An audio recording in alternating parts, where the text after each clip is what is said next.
90 seconds. It's about the moment that I will start. Go ahead and fast forward to 90 seconds. Nice to see you, man. We're going to start about at the 90-second mark. Boy, we've got so much to talk about tonight. This is like, oh my gosh. Oh my gosh. I mean, it's the funniest thing. We are weeks into the season. We're nowhere near the trade deadline. No, we've got so much to talk about. I'm so excited. I'm not going to lie. What's our current record? We are, I forget, hold on. 7-11.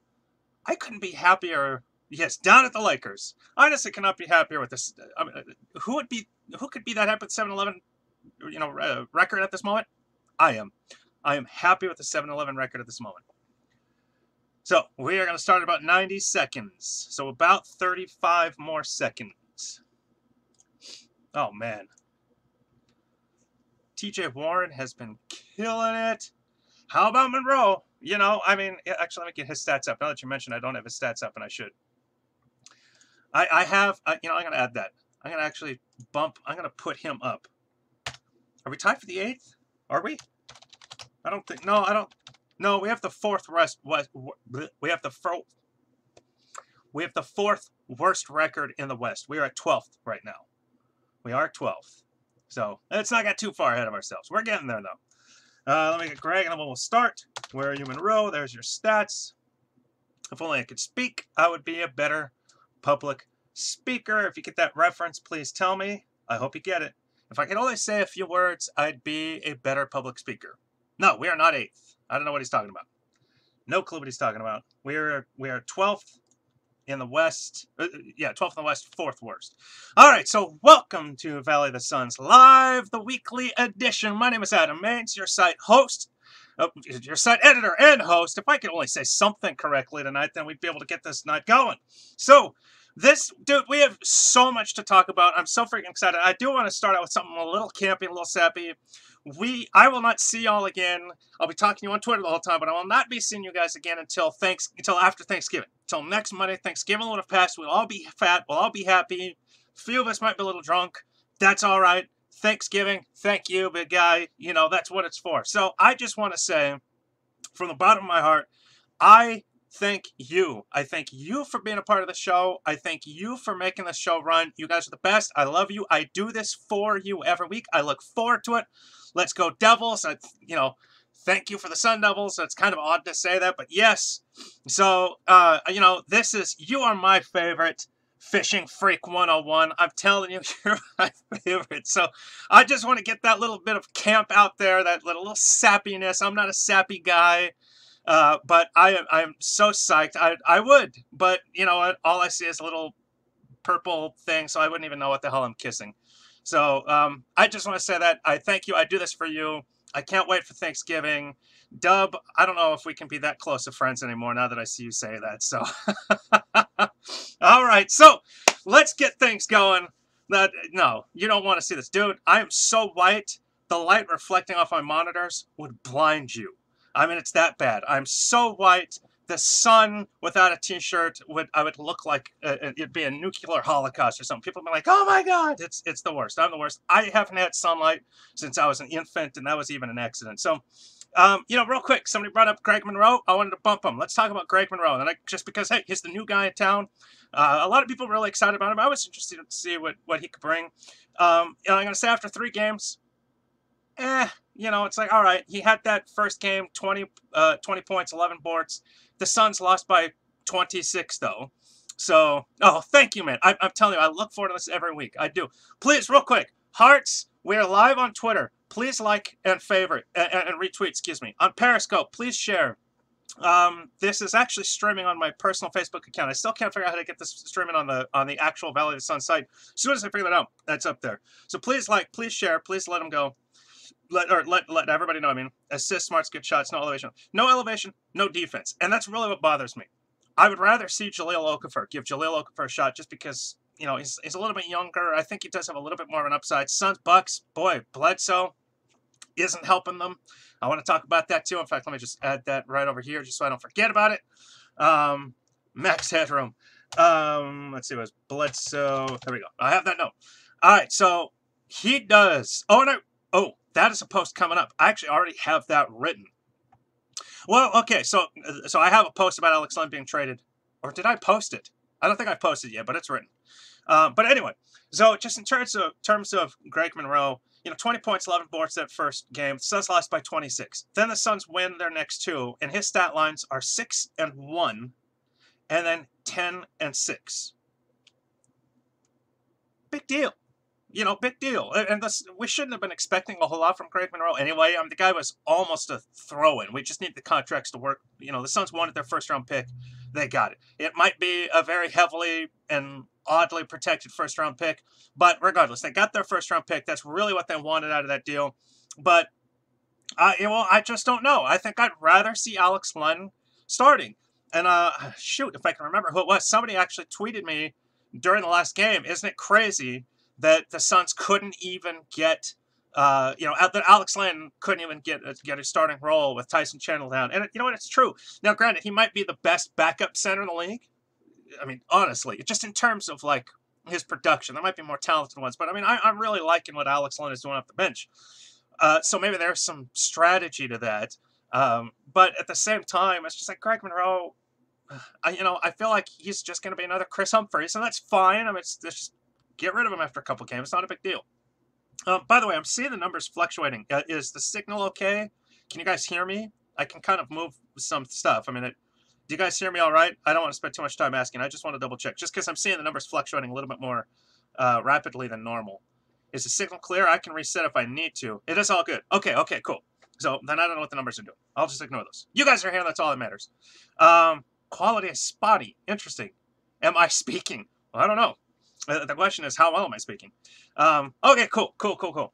So, you guys tell me. I mean, Greg Monroe, what is your expectation for him this season? In terms of, will he produce well enough to remain on the roster? Will he produce well enough to eventually be traded? Can the Suns possibly get a first-round pick for him? He's a trade piece, but I mean, is that enough? He's out, no expectation. Yeah, and that's the thing. That's kind of my philosophy. Now, if somehow he averaged 20 and 11 like his first game against Houston, that would be one thing. He had a 21.3 game score. But I'll say this, though. He just doesn't play defense. Have you guys noticed for all the people that are kind of mocking, and to a degree rightfully so, mocking Devin Booker last season, he's a freaking turnstile. Greg Monroe can't get in front of anybody. He doesn't even put his hands up. The guy's got a huge body. I know he had a hamstring injury, but so just get in people's way. Get knocked over is my opinion. Okay, but he can still fall, right? I mean, Booker's defense is superb. That doesn't mean he's excellent, and that doesn't mean that he's great. But it's very good, and certainly if you look at the baseline of last year, I mean, that leap, even though he might have just leapt into a little bit higher stratus of mediocrity, it's better than what we were getting. So who can't be excited about that? He's a big refrigerator body, though. That's my point. So why isn't he getting people's weight? The beautiful thing about Dragon Bender's defense is the dude just stands there. I mean, it's just like, get over me. I'm 7-1. Shoot over me. Okay, you got it. I'm going down. I'm not going to swipe at you. Ooh, that reminds me. I want to talk about something else. I'm not going to just swipe at you. He doesn't even put his hands up. So not only is he a liability on offense, I mean, granted, he's shooting almost 70% on this, with the Suns in 3 games. But I mean, okay, big deal. So he's scored 36 points in 3 games. Yeah, he can't. I don't think he wants to. And again, I will give him the benefit of the doubt of the injury. He's nursing that hamstring or calf. It was a calf injury, excuse me. So I was like, all right. So, you've got that calf injury. Maybe it does hurt to jump. Then why are you playing? And I know Tyson Chandler is sick, so they need a couple extra minutes from him. But, okay, 26, 16, 21. I still just, I would rather start Len, and then if you have to, move Bender over to the 5. They are literally the same height. I've stood next to. Well, I've stood next to, but I've looked up to them both. And I'm 6'3", so it's not often that I actually look up to anybody. But I've stood next to them. They're literally the same height. So whatever defense that. What's up, Mr. Rich? How's it going out there? Nice to see you. You're here. I hope you can last. Hope you're. Do you guys get work off this week or something? That'd be awesome. But, so the same height. So any defense that Len can provide, granted, Len is bigger. He is a true center. He's certainly more well-trained for it, longer term, yada, yada. But in terms of just putting his hands, yeah, oh gosh, well, you guys are running into summer right now. I kind of thought it was disrespectful for the coach to start Monroe over line versus the Rockets. Well, okay, so he started. No, he didn't start against the Rockets. He started against the Lakers and Bulls. No, he did start against the Rockets, didn't he? It's weird. Basketball Reference says he didn't start, but I thought he did. Regardless, yeah, I feel like Len actually has earned the right to start right now. I mean, just certainly, I don't think he's the center of the future. Okay, so he did. So Basketball Reference, I was going to say, I thought so. He had 11 boards in 26 minutes, but let's put things into perspective here. And I'm not trying to, like, demean Craig Monroe, but let's just also realize the Houston Rockets take 200 attempts a game. So there better be enough rebounds for a center to go around. I mean, they miss as many as they take, if not more. So, yeah, and Len has been balling out. So the fact that he got 11 boards, remember, he got 1 against the Lakers in 16 minutes. And then he got 6 against the Bulls in 22 minutes. It was 21 and a half minutes. So it's like, he got 10. I'd rather see Len start. Hello. All right, so I'd rather see Len start. I'd rather see Monroe come off the bench. Again, maybe they are trying to show him off a little bit, whatever that means. I mean, hey, he can still play. Give us a first-round pick, and you never know, it might work. I wrote that post last week. Gosh, see, my brain, I can't remember if I posted it, but I have been saying, and if it is online yet, then you can definitely go look it up. I do think that the Suns could potentially get a first-round pick for Len. Based on the way he's playing, I think there's a chance for him to be a a deadline trade, a desperate team. That's a rental player, and the Suns would get, he'd go to, say, the Cavaliers. He'd go to a team where the Suns would get, anywhere from the 27th to 30th pick, so or maybe even a little higher, 25th to 30th pick. So it's not like they're getting anything special, but it would be a tradable piece, first round pick. It'd be something. So the Suns right now, it looks like they're going to get 2. We're going to have our own. It looks like we're going to get Miami's. And I do tweet this out after every game. I actually had forgotten for a couple, but I did tweet it out last night. Right now, the Suns have their own. And that's something else I want to talk about is we're not going to have a very good pick. We're not going to get a pick as high as we all want, it looks like. It looks like Jay Toronto actually has this team playing like they should be, which is above, below 500, but above, 200. So it looks, in my estimation, and at the moment, they are 7th in the league. They would have the 7th pick, and I believe after last night, they would have had the 8th or something like that. So the 7th pick is not that great. It looks like they'll get Miami's, which I can't remember off the top of my head. I tweeted it's like that's like the 12th pick, 11th to 12th pick, and then it looks like Milwaukee's is going to be above 17. So the Suns will not get Milwaukee. So they'll have their 2, and of course we'll see. I mean, I don't think Eric Bledsoe is anything special when it comes to the Milwaukee Bucks. I don't think he's going to make or break them, but at the moment, it's just like 2. So they're only going to get better. And that's all a good thing. We want to see this team improve, but I suppose unless they get rid of Len, unless they literally get rid of all their centers and have no front court defense, and by all, I mean, if we can't draft Aiden Bama, Jeff Sexton. Well, yeah, maybe. I mean, you might have to go point guard at that point. If we were the game, who would you now bring to help us? Oh, GM. I thought you were saying game. I tried Cash. Well, I mean, I would look for more than Cash. So I'll tell you what. Let's move on from the Monroe bashing. We can bring him back up in a little bit. I'm not impressed. I don't think that he's going to get the Suns anything. I'll bet. In fact, I'll put money on right now. I'm not going to put a lot because I'm broke, but I'll put a little bit of money on that they will end up cutting Monroe, that he will not get traded, which isn't it's not like some Nostradamus kind of prediction. It's what a lot of people thought, and it's certainly what I thought initially. But I really feel at this point, there's no way in hell anyone's going to trade for him.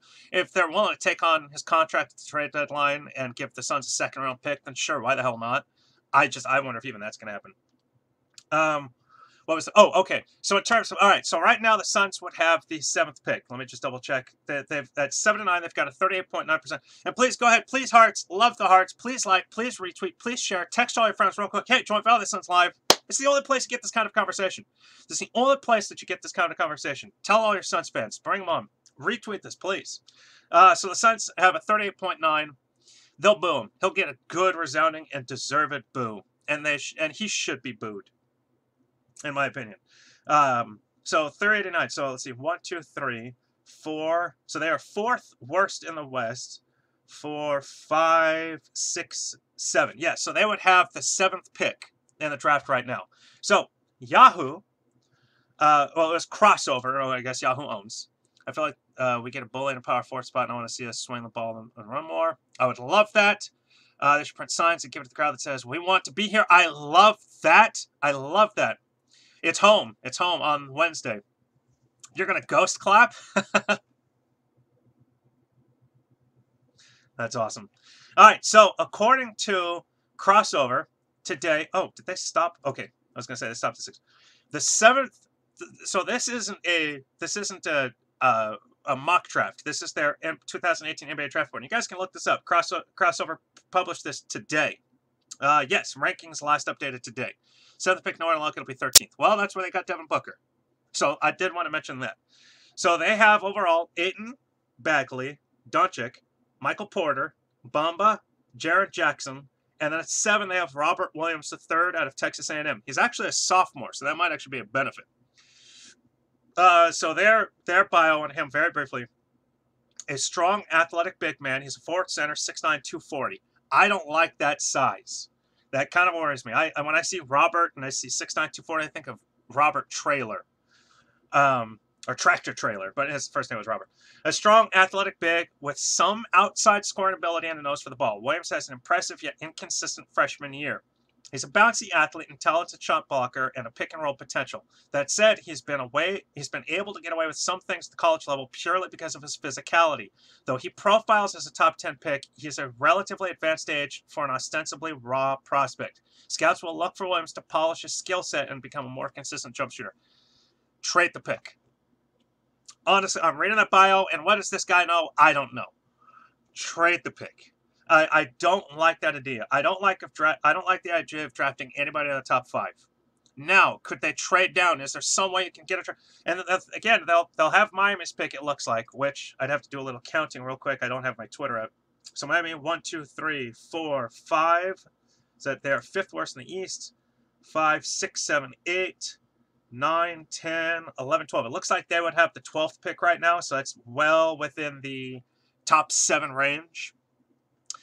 So they would have the Suns right now at this moment, if the draft were today and we just presume the lottery, went normal, the Suns would have the 7th and 12th pick. And so just again, Yahoo says at number 12, Kevin Knox, another power forward. This guy's 6'9", 215, so 25 pounds younger. He's 18. Inconsistent, younger than usual Kentucky roster. Knox appears to be the top prospect in the early going. Well, that's something. He's a Kentucky kid too, so the Suns seem to love that. So yeah, so Kevin Knox might be okay. Honestly, if you've got the 7th overall pick and you can maybe get, let's say, Kevin Knox at 12, trade the 7th. See if you can get in a package for. Oh, the Suns reassigned, by the way, Derek Jones Jr. So Derek Jones Jr. is back. We're definitely going to talk about T.J. Warren. You have my word.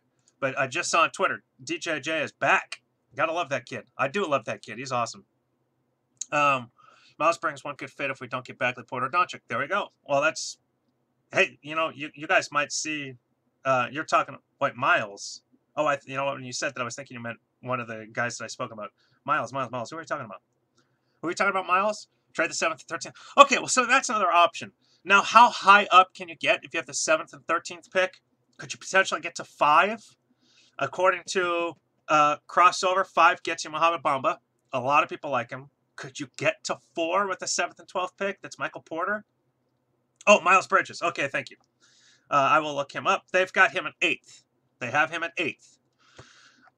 So I've said this before. I'll just, to answer that, Crispy, is I just want to say that my kind of specialty is NBA. I really don't watch a lot of college. So, I mean, I'm a devil. I hardly even get to watch ASU games. So I don't know. I'll tell you, just based on name ID alone, those top 5, everybody knows who Ayton, Bagley, Doncic, Porter, and Bamba are. So just based on name ID alone, I would take those 5s. No. I'm high on picks as trade value. I'm not high on picks in terms of, I want this guy, I want that guy. Hell no. I am anti-draft. Honestly, I would way prefer so here's what I would do.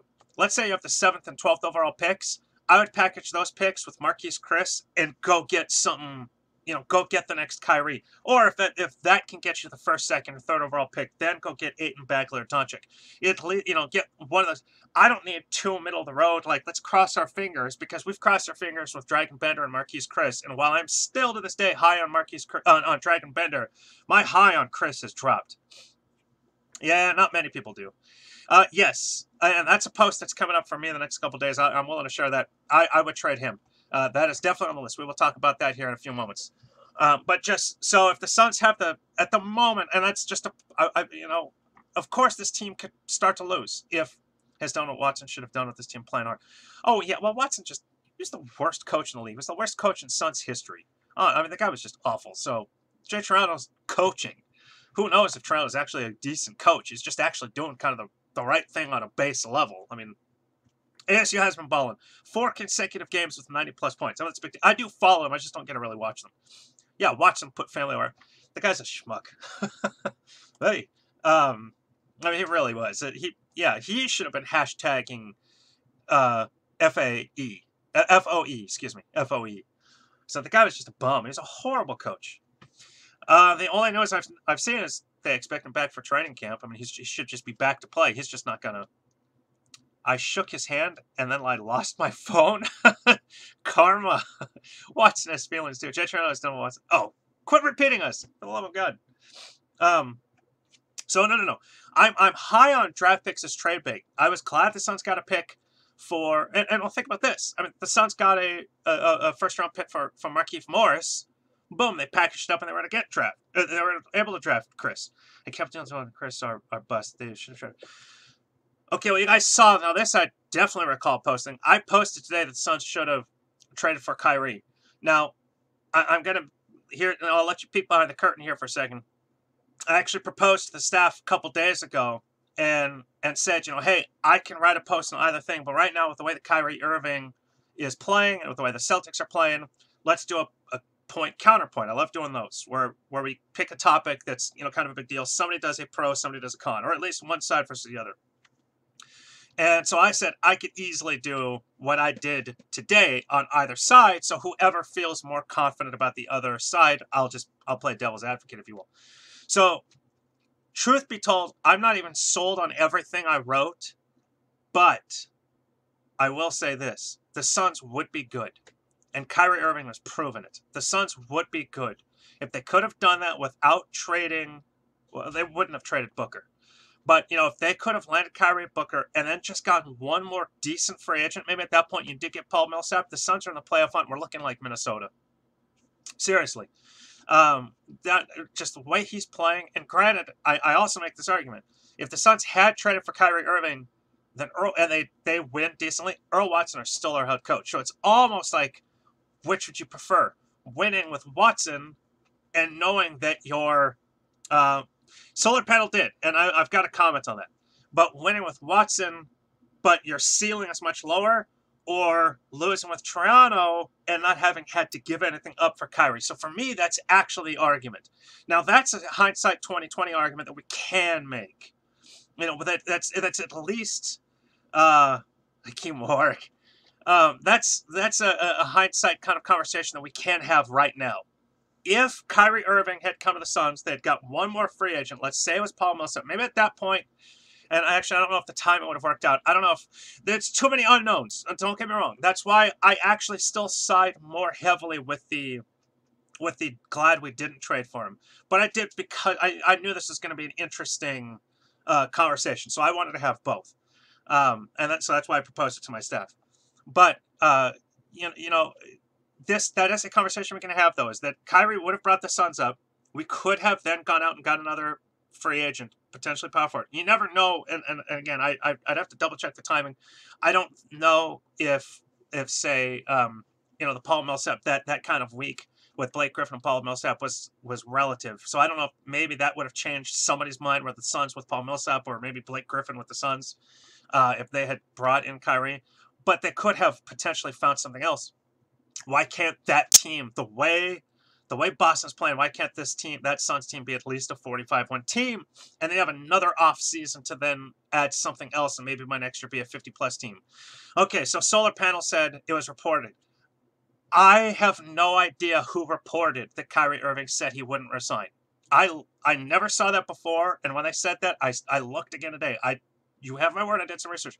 If somebody can show me reported, then I'll take a step back. I never saw anybody report. That was all speculative.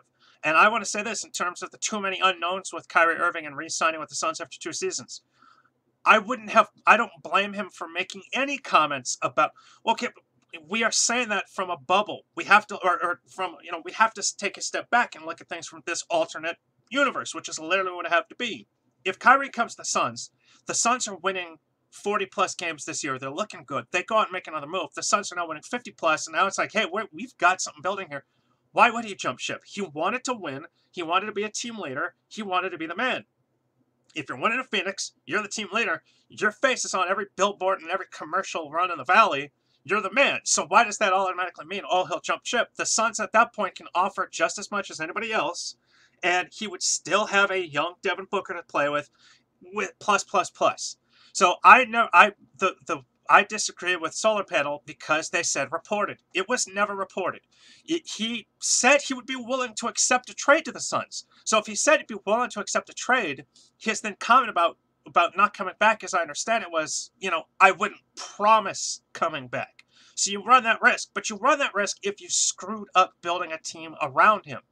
And so this is why I do sort of lean towards maybe the Suns could have, should have got him, is because from that moment, the timeline is out the window, because now you're like, okay, now we've got a star backcourt with Kyrie and Booker. Well, okay. And that's a fair argument. That is a fair argument. But remember, Ryan McDonough came from Boston. And Robert Sarver, his admitted greatest flaw is he's too competitive. So you've got Ryan McDonough with that Boston pedigree, and you've got Robert Sarver, who would now at that point have a superstar point guard with Devin Booker. And if his team starts winning, Sarver's going to tell McDonough, go win. I wanted to win this whole time. Make it happen. So, yes, there are still too many variables to really know for sure. And again, I still potentially lean on I'm glad we didn't trade him.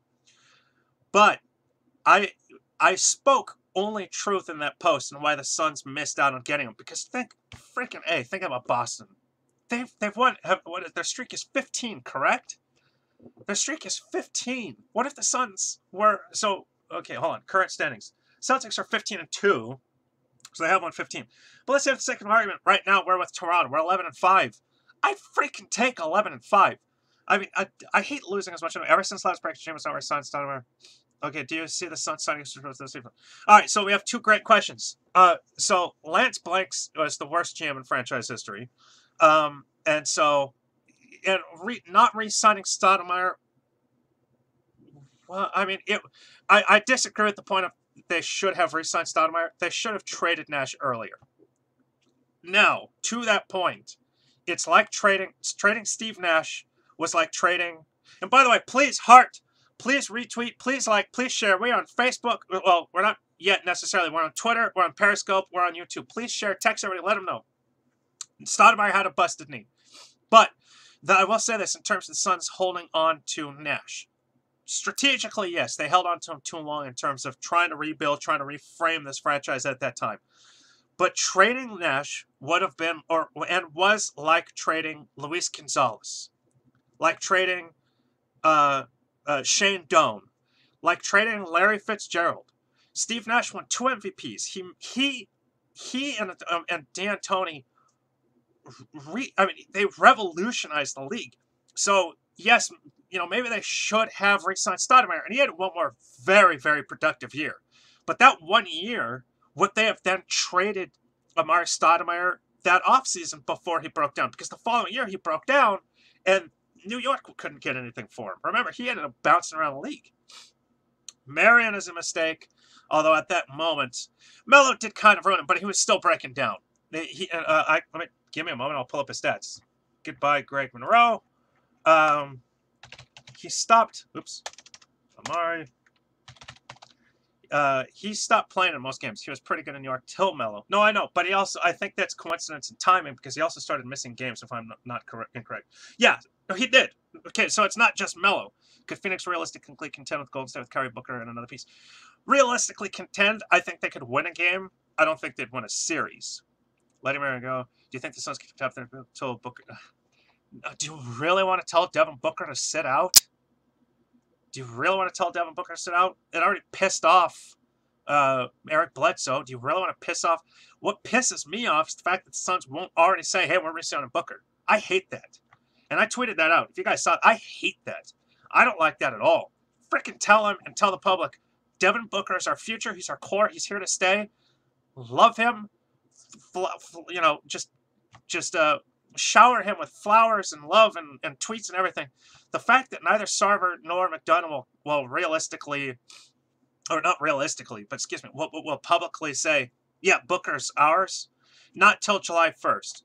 But you can't till July 1st. But McDonough said, well, we don't often think about things 7 months down the road. Well, that's bullshit. Sorry for cursing, kids. That is total BS. We don't think about that. Is trash. You guys are thinking you have a plan for 3 years down the road. And if you don't, then maybe I don't want McDonough around. And I stand by McDonough. I think he's doing fine. Thanks, man. So, no, you do not sit Booker. And I hate the fact that they're not just outwardly saying, we want him to stay. We are re-signing him. If only we packaged a point guard to get D'Lo. That would have been cool. Now, I want to talk about Stoudemire real quick. Just part of that argument. We're going to move on. His first year with New York, 25.3 points, played 78 games. Sorry, Zappy. Sorry, earmuffs. I should have said earmuffs. Get that reference. Then, the following year, 47 games, 17.5 points. The following year, 29 games, 0 starts, 14.2 points. His final full year in New York, 65 games, 11.9. So, the argument about the Suns should have re-signed Stat, it would have worked for one season. He actually had a career-high scoring average that year, his first year with New York. But then, oh, no, he didn't. No, sorry, his third season was his career-high. But so if the Suns had re-signed him, they would have had to have traded him after that first year. And if they hadn't, his body would have broken down. So no, the Suns not re-signing Stoudemire was perfect. At that point, they should have traded Nash. But again, I say it's got to be so hard to trade a guy like Nash because it's like trading Luis Gonzalez, Shane Doan, Larry Fitzgerald, Kevin Johnson was never traded. So I mean, it's hard for me to fault the franchise for wanting to hang on to Nash as long as they could. They did other things around. They could have. I mean, think about KJ. They didn't trade KJ, and yet the team managed to rebuild around him and just let him sink down the depth chart. So they could have done that with Nash. They just screwed all that up. But that wasn't McDonough. So let's just not at least blame him. All right, so we had a comment earlier, and he was actually on top of my list. I do want to talk about T.J. Warren. T.J. Warren is crushing it. And we asked you guys last night on Twitter if anybody's surprised about Warren's start. Could have gotten Curry for that. No, we couldn't have. Prime, we couldn't have. And the former Golden State Warriors GM said in an interview this past office season, there was no trade. He could have been lying, but at that point, since they didn't make the trade, I don't know why he would be lying. It might make him look better to say, nope, we didn't have a trade. How stupid would I have been? But I truly believe it because the Suns believed or claimed that they believed they had a trade in place, and certainly the Suns would have made that trade. So Golden State pretty much could have had anything they wanted. But that the former GM that was the GM of the Warriors at that moment, had an interview this past offseason. He said, nope, there was no trade. They knew that if Steph Curry was in that spot, that he was going to be there, that they were going to keep him. And he did say in the press conference, in their draft press conference, that he believed that Steph Curry was the second best player in the draft that year behind only Blake Griffin.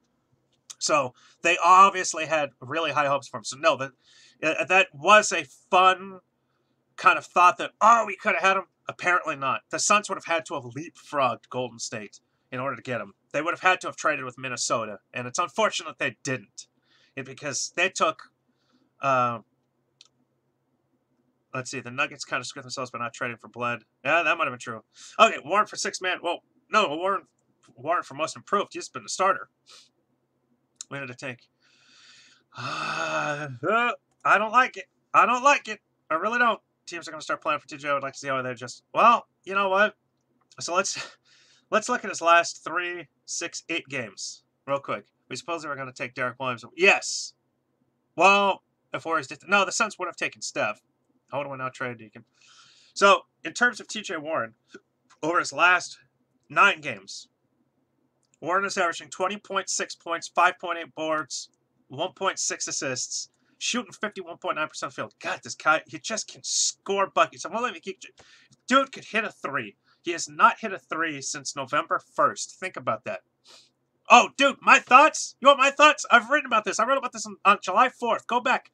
Go look up Suns offense should be revolutionary. Suns should really... Hell yeah, Booker should be the team's point guard. Booker should be the team's point guard. But, you know, T.J. Warren, though, is the man. Franchise is only one player. It says, no. Well, we don't know that. Embiid could be healthy now. Philly did get lucky because the league is worked for. Okay, I'll say this, though. I'll come back to T.J. T.J. should get some lessons for 3. Oh, my gosh. He's hit 2 all season. I just want to point that out. T.J. Warren has hit 2 3-pointers all season. 1 against the Lakers in Game 2. 1 against the Wizards in Game 8. He has not hit a 3-pointer since November 1st. Not all drafts are created equal. And, of course, I mean, think about it. Booker was found at 13th. You throw out names. I mean, there have been plenty of guys that were drafted late. Kawhi Leonard was drafted... Oh, where was Kawhi Leonard drafted? He was late, though. ARD. How's it going? A small forward. Klay Thompson. Where was Klay drafted?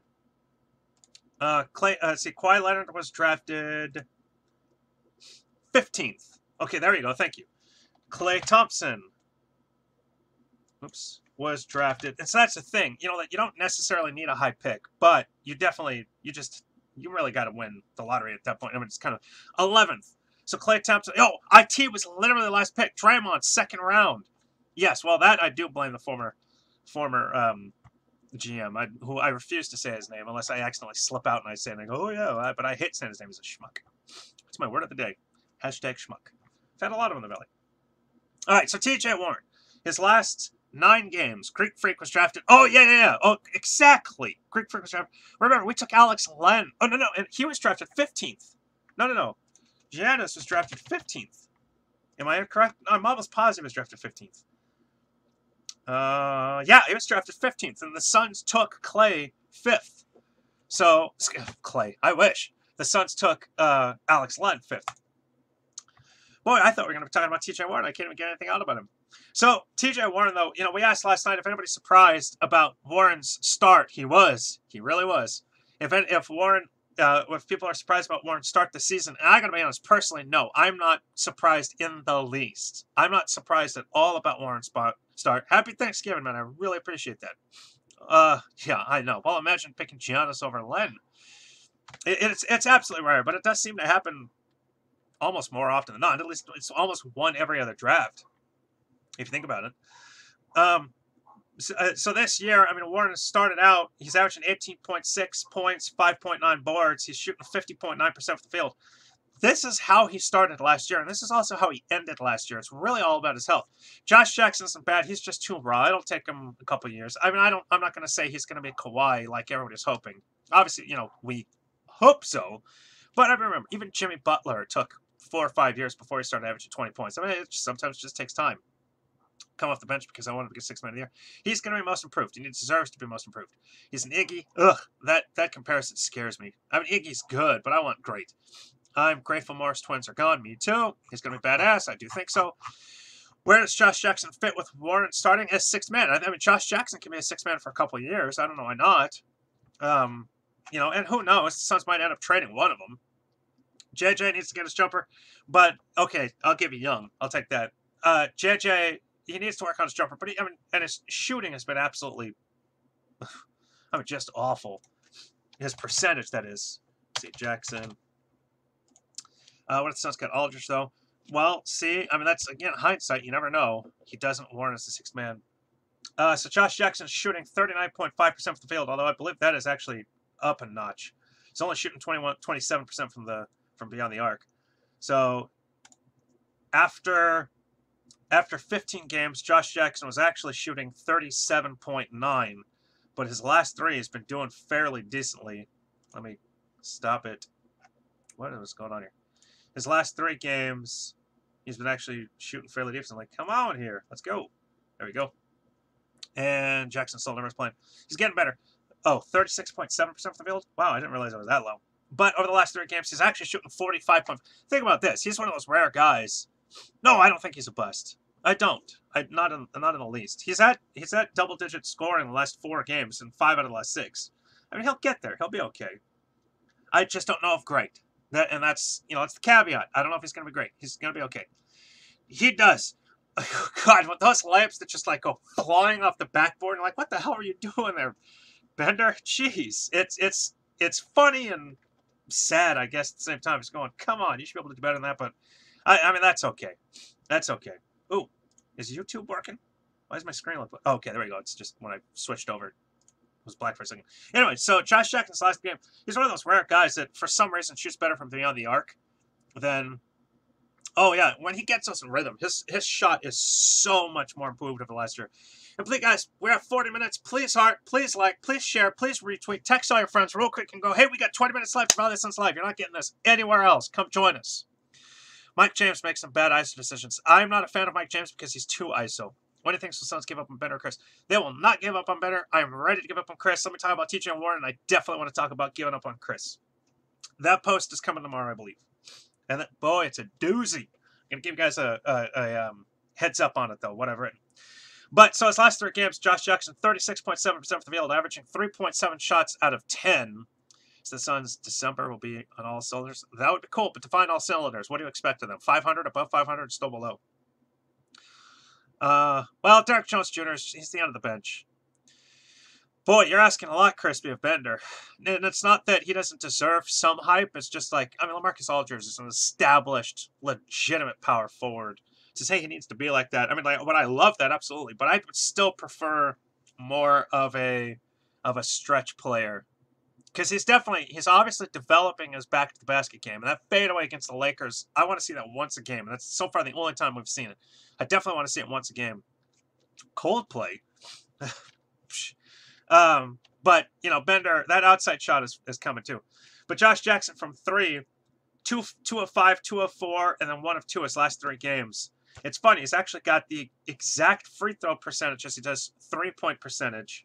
But his... Oh, well, I shouldn't say that just because he's taking more free throw attempts. Sometimes he makes his shots get past, just have to be consistent. That's true. Fly me to the moon. That's all I know. It's the only lyric I know. Ask me anything else, and it's a kid song, so I can see the ABCs. Classic Phoenix. We should have got Garnett or Aldridge or Harden. Same story. Well, they should have got Harden. It still sucks. Off topic, Cavs need to sign Barbosa. He can shoot. Well, I would like to see Barbosa over there. Get him another ring. What's sad is Bender can only hope to be what Markkanen already is. I think that's a little unfair. I think they're definitely going to be different players. Will Booker get impatient as for trade? No, because he's going to get paid. He's getting paid, and that's what pisses me off. I was talking about this about 15 minutes ago, maybe a little longer. Pisses me off that the Suns are not just publicly saying, yep, Book is ours.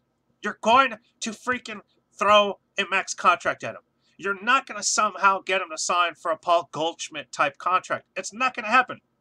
He's averaging 23 points a game. He knows he's the best player on this roster. He knows he's the face of the franchise. He knows if this he and his agent know if this franchise loses him, they have nothing.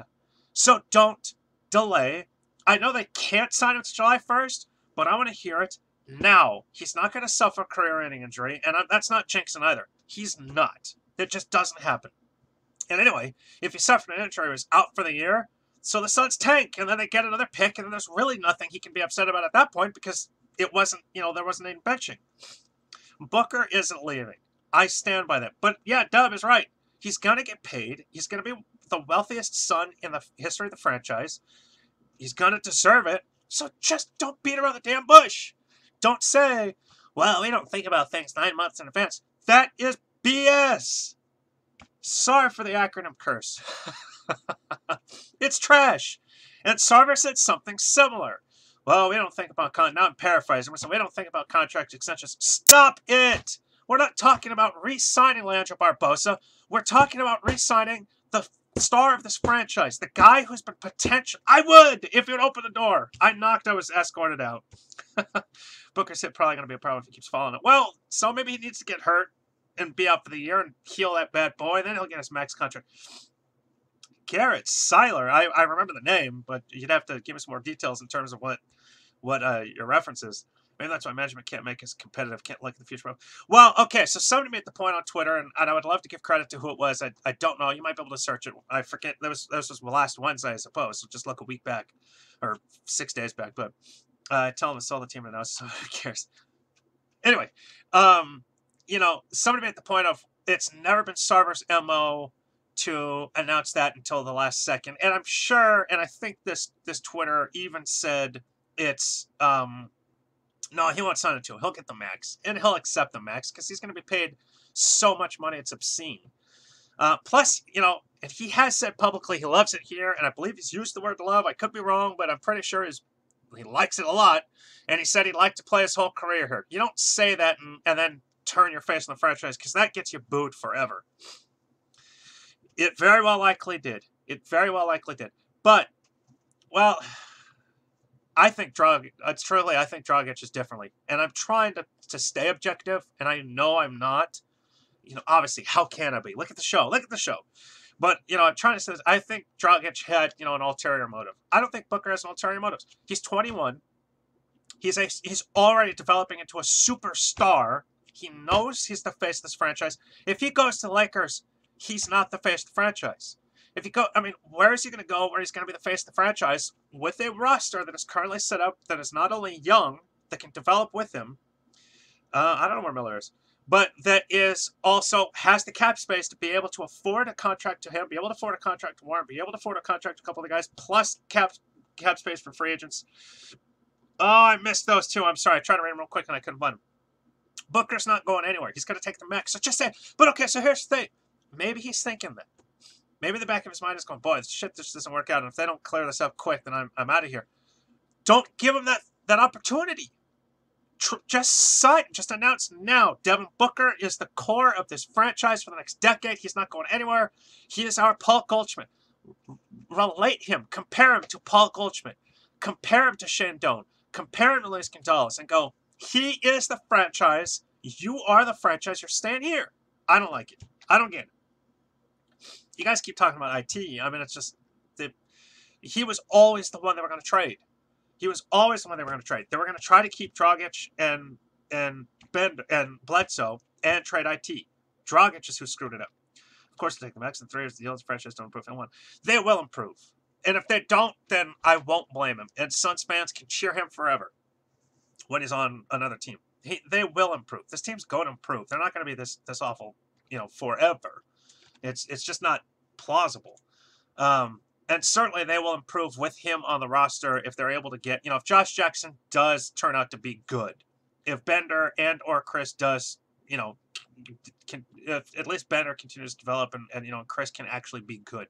And then they'll have the opportunity in this draft and then the next and then 2021 with Miami's pick. Hopefully that's the number 1 pick. You never know. So on and so forth. So, well, football's different. You've got to deal with 53 versus 13. Well, he'll be restricted when he's free agent because it'll be his rookie contract. Those are automatic restrictions unless you refuse to sign the qualifying offer. But he'll never get to the qualifying offer because unlike Alex Len, the Suns will offer him the max. So, and that's my point. Just offer to him now. Boy, I got way off of line. You guys got me ranting again. I should have opened with that, but I didn't know anyone was going to talk about that. So I do want to talk about Chris, and this post is coming up tomorrow. You guys will read this tomorrow. Please read it. Please tweet it out. Please, share it. Tell all your friends. This is coming out tomorrow. It is time to jump ship on Chris, and I want them to move him now. I want Marquise Chris off this roster. For one reason, I don't think he's a cancer. I don't think he's a poison. He seems like he's an extremely emotional guy, and so I think that but his emotion I don't think is to tear down. I think he's just, he's just kind of soft. He's good, I think, might even be overstating it. He's okay. Still very young, but, it worries me. Now, I am going to compare, I'm not going to share this name, because I do want you guys to read this post, please. And I want you to get the full effect of this post. I compare him, and I believe it's a spot-on comparison to another player, and it worries me. But I want to look at something. He's actually playing 0.8 of a minute less this year. Only 0.8 of a minute less this year than last year. Yet is averaging 2.5 points fewer. He averaged 9.2 last year. He's averaging 6.7. Doing the math, he's only reached double-figure scoring twice. 18 games, he reached double-digit scoring twice. Rebounds, once. We got all excited about his 5-block game right here against Minnesota. He's had 3 times. Okay, those aren't bad. But he has fouled out 4 times already this season, and has had 5 fouls once. This kid, somebody said lazy. You know, well, okay, we're better this year, but we should be better this year with him. He's our starting power forward. Sure, he didn't start his first 3 games under Earl Watson, but he started every other game. You know, he's still playing 29. I mean, he's played over 20 minutes 1, 2, 3, 4, 5, 6, 7, 8, 9 times. He's played over 20 minutes 9 times. He's reached double-digit scoring twice. Double-digit rebounds once. Bender's improving. Chris is not. I don't know if he's getting worse. He's just not. He's not getting better. And these personal fouls. He's averaging more personal fouls this year than last, and he's playing fewer minutes. He's playing fewer minutes. He's averaging more fouls. You can see him. And I was making fun of Greg Monroe's defense earlier.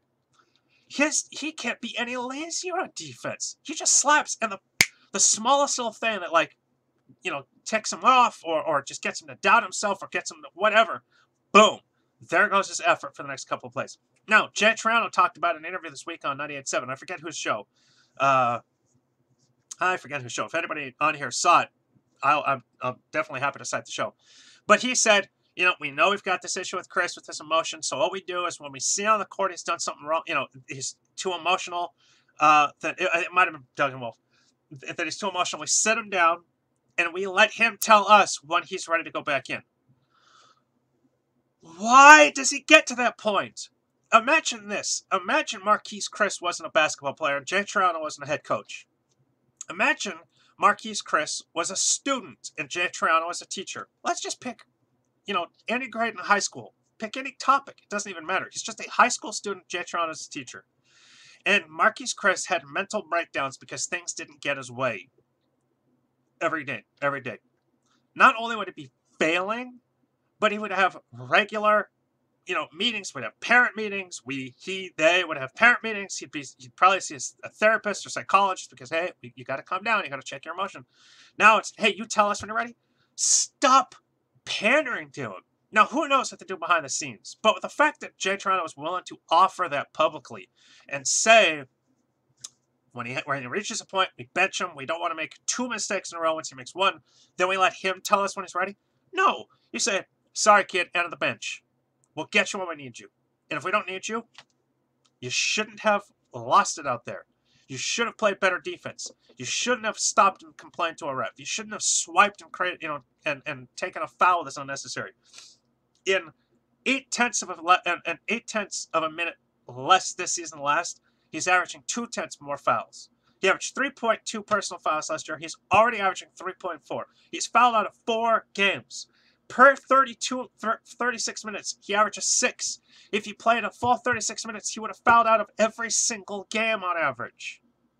I mean, it's just like, so I am afraid that Marquise Chris is never going to be good. That he'll never be relevant. Yeah, he is, but then remember, he took it back. He untweeted it, but I have evidence. Need to get an echo check, but or ego, I'm sure. Oh, blocks. He's averaging 1.3 blocks. He averaged 0.9 last year. Sorry, I did see that earlier. So he's averaging more blocks. He does have that 5-block game. He had a few 3-block games, and the rest are 1s. I mean, but okay. He fouls more than Mark West. That is hilarious. Let's see how accurate that is. I'm just curious. So 3.4 this year. Oh yeah. No, you're right. Yeah, at least Mark West is averaging, so 99, 90. Mark West averaged 3.4 fouls a game, but he at least averaged 10.5 points and 8.9 boards and 2.2 blocks. I'll take Mark West as center that year than Marquise Chris this year at power forward. There's only 1 year. West was, God love him, the dude's nice, and I certainly loved him as a kid, but I mean, he was never anything special. But still, so I'm afraid All right. I'm willing. I'm afraid that Marquise Chris is never going to amount for anything. Got called for a foul and was on the bench. I don't remember that. That's funny. If there's video of that, please tweet me and I'll retweet it. So Oliver Miller's high was 95, 96. He averaged 3.6, but the rest was 3.3, 3.4, 3.6, and 2.9, 2.6. So it was okay. I don't know, but keep spamming them. I don't care. Get those hearts. We get more people watching. I'm just afraid the Suns they'll hold on to him too long. He won't amount to anything. He'll be nothing more than just a run-of-the-mill 9th guy off the bench, 8th guy off the bench. Hell, even if he's 7th guy off the bench, he's nothing special. And so, and then they won't be able to trade him. Or they won't get anything in a trade for him. Whereas right now, the fact that he is still, what is he, 21? Is he 21 yet, or is he still 20? He is 20. So, and that's the thing. I mean, that's why maybe the Suns don't want to move him, is because he's still, it gets sticky. I know we love him. Keep spanning him. So, maybe that's a reason for the Suns not to trade him, is because he is only 20. But I still he acts 20. That's a perfect point. He actually acts like 17. Again, if you're in a classroom, that teacher would be like, all right, kid, see ya. It's just, you're not going to put up with it. But instead, he still gets placated. All right, so here's what I would do. And I'm going to turn this into a post this week. Is I would package, if the Suns wanted desperately a number 1 overall pick, I would see if I could package 7. Let's just presume we are 7. Oh, don't say that. That's awful, because then they'll never get anything for him. I talked about that earlier. But if I could, if the Suns wanted the number 1 overall pick, whether it's for Ayton or for Doncic or whoever, maybe they don't even need the number 1. Maybe they only need the 2 or the 3. I would trade their pick, and let's say it is 7, which right now, according to Crossover, gets them potentially Robert Williams III. Then Miami's 12, which is Kevin Knox. I would package them with Marquise Chris. And then I would go get, you want Ayton? You want Bagley? You want Doncic? And go do it. Marquise Chris isn't that bad. He's just nothing special. And boy, do I hope that by being this down on him, I jinx him and all of a sudden he starts averaging 20 points. He'd be a nice player on the Hawks. It's true. It's probably, well, okay, now I will say this. In defense of Chris. And I make this argument in the post. I'm not going to go quite deep into this because, I want you to read the post. Please read the post. It's going to be up tomorrow morning at 7. You have my word. I will say this in defense of Chris. He definitely needs a point guard. He doesn't have a point guard. And so maybe, as TJ said on the Hawks, he's got Schroeder. Maybe all right, he's going to get us 14 to 16 points, something like that. Maybe 16 to 18 points. All right. Well, he doesn't have a point guard here, and he can't do anything. So is that the Suns' fault that, we need a point guard to help Chris? Or should Chris be able to do this by himself to some degree? Think about this. Look at his last 4 games. 4 points, 5 points, 2 points, 8 points. Oh, how would you like them to play him? He's playing power forward. He's a power forward. He doesn't even play center. Tell me, what do you think? Since won't be a star. Okay, now that's a solid point, Crispy. That maybe he thinks he's a star. He does need to tail that back. I don't think Chris is good enough to start in the NBA. I don't think he should be starting now. And the Suns are a bad team. What do you mean? Did I say rebound comparison? Play him at point? No, play Devin Booker at point guard. Keep Devin Booker. I don't know why I said it like that. For some reason, I was trying to trump that or something. What do you mean? His last 4 games, 4 points, 5 points, 2 points, 8 points. In rebounds, 7, 1, 3, 6. Oh, last year to this year? Yeah. Oh, yeah. So last year I averaged 9.7 points. 9.2 points this year, 6.7. I think so. No, I know. I don't want Chris. I want Booker at the point. I don't think. No, I don't. You're right. I don't think he's a starting center, a starting power forward. And that's the thing. I don't think he's a starting power forward on this team, and the Suns aren't even that good. If you were on Golden State, Cleveland, would he be starting? Hell no. Why is he starting here? And now, maybe they're trying to show him off. Maybe they realize, yeah, this kid isn't, we can get something for him that we like more. And so they're just trying to start him and just, pad his stats as much as possible. But other GMs see it. Other GMs know his attitude problem. And of course, there's always the team, one only place he should be starting his NAZ on. So yeah, well, that might get his confidence up, but yeah, he showed some flashes. He showed some flashes this year, but in the end, I don't think that that's never gonna be consistent. Now again, I do have to just kind of tail back slightly. He's 20. I just don't think he's gonna be anything special. I don't think it's going to be anything special. I would rather Dragon Bender, because Dragon Bender not only has at least NAZ would be a good reality check. Well, that's true. That's absolutely true. And I think he needs it. Because remember, when he was coming off the bench in those 3 games, and then Jay Triano was starting, was hired, and that would be awesome, Jeremy. And and so then Jay Triano brought Chris back in the starting lineup. Chris said he wasn't comfortable coming off the bench. What in the hell does that mean, you weren't comfortable? What does that mean? That means I wanted to be a starter. I believe I deserve to be a starter. He's maybe got too big of an ego. Deserves a spot on the roster. I'd rather see him develop. I do think that Derek Jones Jr. is still a little. He's an end of the bench guy, but boy, he's a lot of fun to watch. Yeah, I think that's when Derek Jones Jr. goes, unless, and that's the thing. Remember, they could cut Greg Monroe and then not sign anybody. It was a dumb statement by Chris. They could not sign anybody, have an open roster spot, and depending on when they could hold Greg Monroe until literally Devin Reed is ready to play, and then cut Greg Monroe and say, see ya. They could certainly make a trade where they bring in at least one fewer person than they send out and opens a roster spot. So there's different ways. Oh, worst player in Suns history? Jeez. So I got to ask this question. Worst player in Suns history that we've heard of? Or literally the worst player in Suns history? Because I'm sure there were guys in the 60s. Dudley. Oh, man.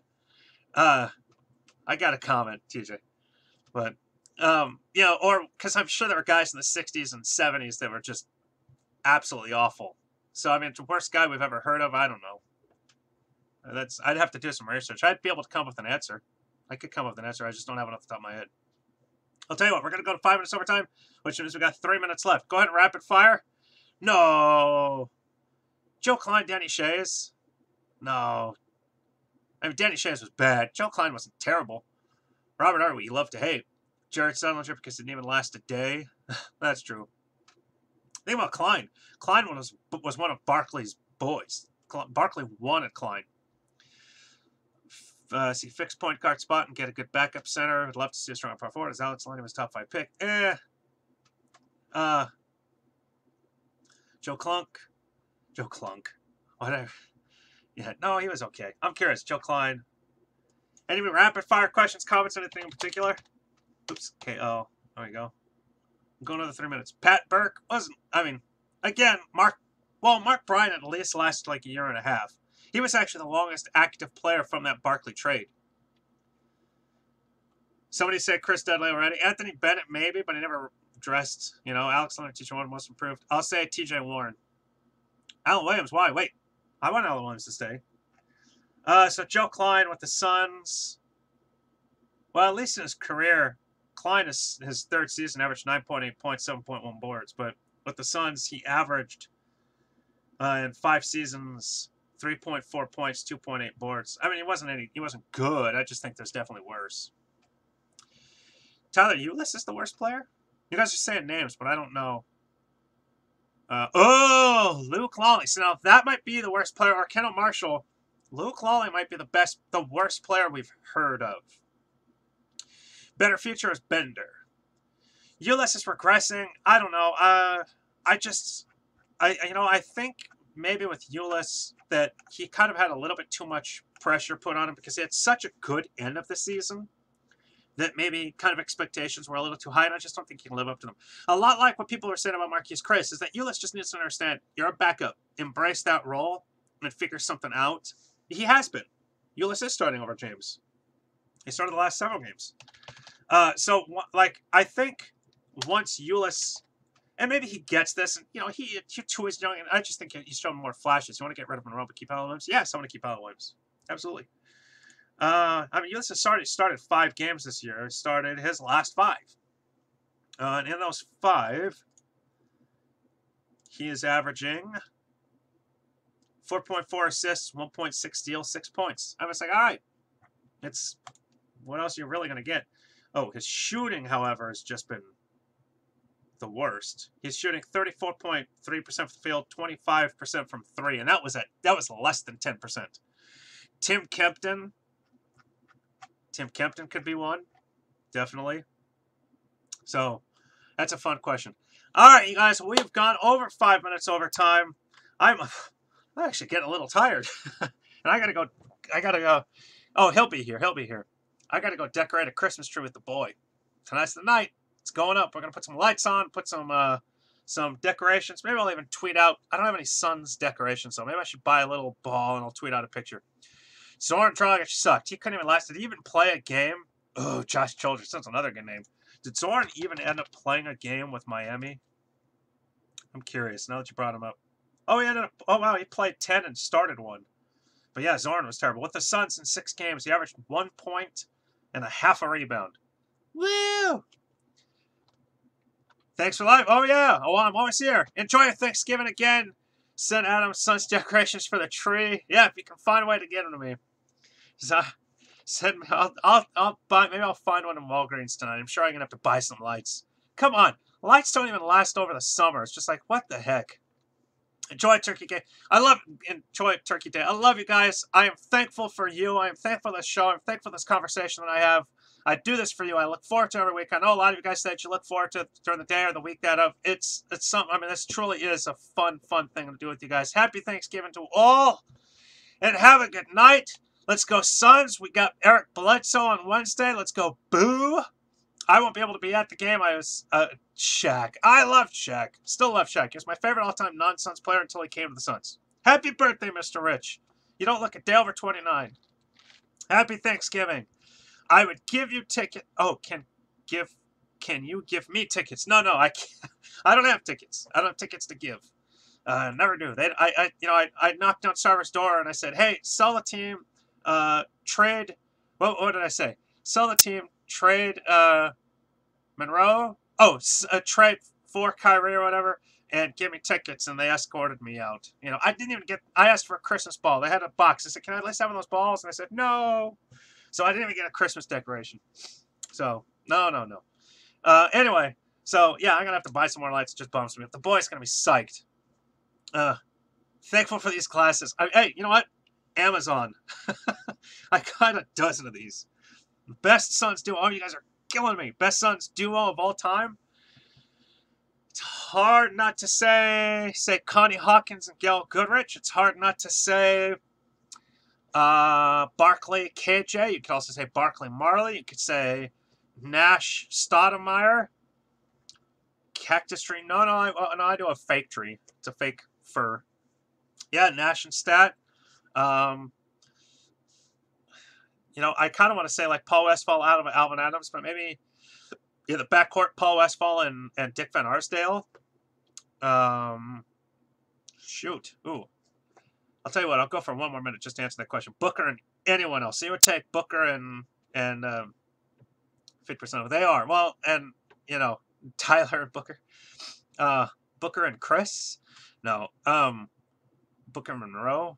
Zarko Chabarkaba. That's a blast from the past. Amazon, you can get tickets for $6. Actually, I'm contractually not actually allowed to talk about them. So, but you can find tickets on the secondary market for under $10. Booker and Bled would have been nice. Dinner for me for the Suns win. Next Suns win. Ruby Tuesdays. Oh man, I haven't been a Ruby in years. Booker, could you imagine a second Booker? That could have been Booker and Kyrie Irving. Read that post, by the way, if you haven't. All right, let's go. I got to go pick up that boy and start dressing that tree. And I'm pretty sure there might be a beer or two for me in the freezer. So thank you very much. I love you all. Happy Thanksgiving. You guys are the best. Do what to do. See you in a week unless something happens. Big breaking news. We will be back here next Monday night. I will have a little coffee. I'm sorry. I was a little bit like today, but you guys are the best. I love you. Peace out. Dudley always gives tickets. Hit him up. I might be able to tweet at him. All right, y'all. I love you. Have a good